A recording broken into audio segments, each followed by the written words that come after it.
Now let's do the backside question answers. Come to page number 60, question 1. The UNO was founded in the year 1945. The head office of the UNO is in dash city, New York City.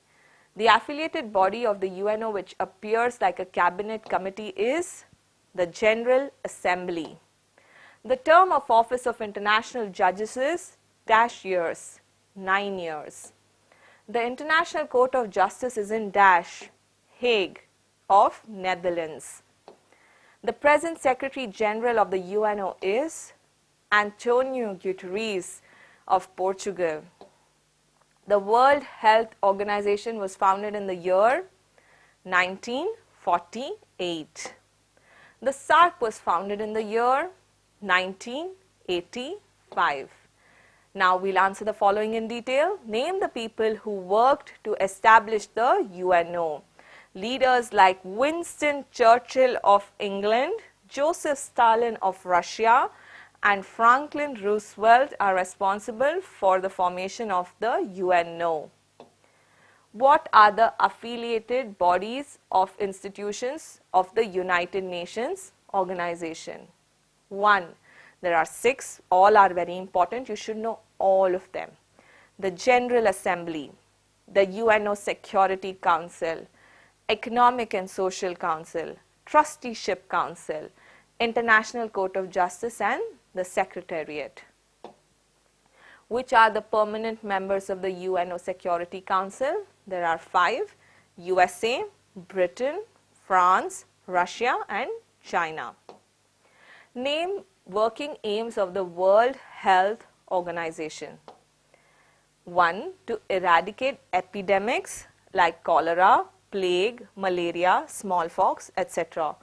To protect the environment and solve the problems of hunger. Make a list of functions of International Labour Organization. 1. Providing social security for labourers. What is social security?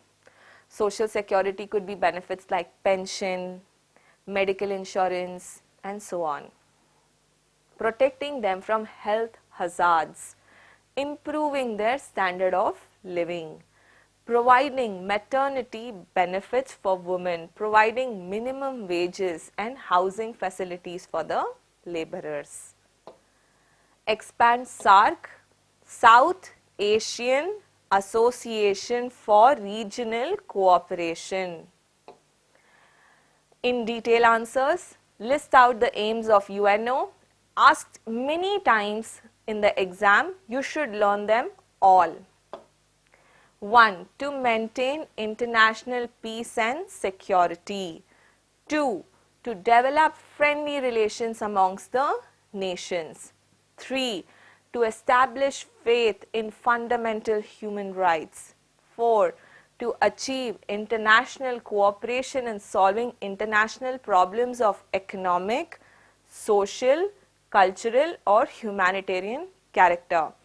To establish justice and respect for international obligations. And last, to function as a center for harmonizing the actions of nations.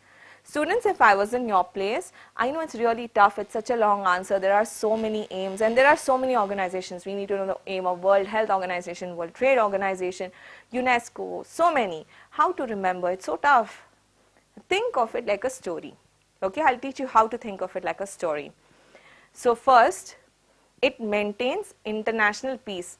It's common sense. Why was the UNO formed? Because World War II happened, everybody was fighting, they want to maintain peace. So its main aim, main goal is to maintain international peace and security. Now it's maintain peace. Now for the peace to be there, everyone has to remain friends, right? Because if we become enemies, we'll start fighting. So it has to see to it the friendly relations are there. If friendly relationships have to be there, every human being has to feel respected. So there has to be human rights. And after there are human rights, we all will cooperate. What will we cooperate for? We will cooperate to solve all the international problems in any field. What are the fields where problems rise? Money. Money means economic. or we may be fighting because of some social situation, social problems, cultural problems. So what did we do in the first thing? We maintained peace, we fostered friendly relations, we supported human rights. Whenever we got problems that were economic, social, cultural, we tried to solve them. Then we saw to it justice was there was respect, and lastly, for harmonizing, if any problem came up, we will try to maintain harmony. So think of it like a story, students, with the most important keywords. So pick two keywords, make a story, it will remain in your mind forever. Explain the formation of the General Assembly of the UNO. First of all, what is this General Assembly? It's an affiliated body consisting of representatives from all the member states. Every country sends how many representatives? 5 representatives, but they have only 1 vote. Similarly, people are elected for posts of 17 vice presidents and 7 chairpersons for the 7 permanent committees. The General Assembly meetings begin around September and continue till mid-December. For all important matters, 2/3 majority approval is compulsory. What are the functions of the Economic and Social Committee of the UNO? 1. Conducting studies on economic, social, cultural, education, health and other international issues. Issues like refugee problems, women's status, residence and many other issues come under its purview. It recommends on issues of human rights and basic freedom. It organizes conferences on human resource, culture, education and other issues. It also coordinates the functions of specialized organizations like FAO, WHO and so on. All of these are its major functions. Next, the UNO has a major role in establishing peace in the world. Substantiate. What's the meaning of substantiate? They have given the statement. The word substantiate means explain or give proof, give facts. How? So in maintaining world peace, the UNO plays a very important role. There are so many problems. What are these problems that it has solved? The crisis of Suez Canal, Iran, Indonesia, Greece, Kashmir, Palestine, Afghanistan. So these are all various problems that came up and UNO has resolved them in a very peaceful manner. Series of serious efforts have been made by UNO for disarmament, both conventional and nuclear. UNO has played a very effective role in reducing the most serious situation of the Cold War. So it has played a very substantial role in world peace. What are the functions of UNESCO? It deals with the promotion of science, education and culture throughout the globe. If you read the name only, you can make out. It aims at the development of technical education, information technology, creative, mental, cultural and environmental studies. It assists state and non-state institutions all over the world for the development of knowledge and its dissemination. What is the meaning of the word dissemination? Spreading, giving knowledge.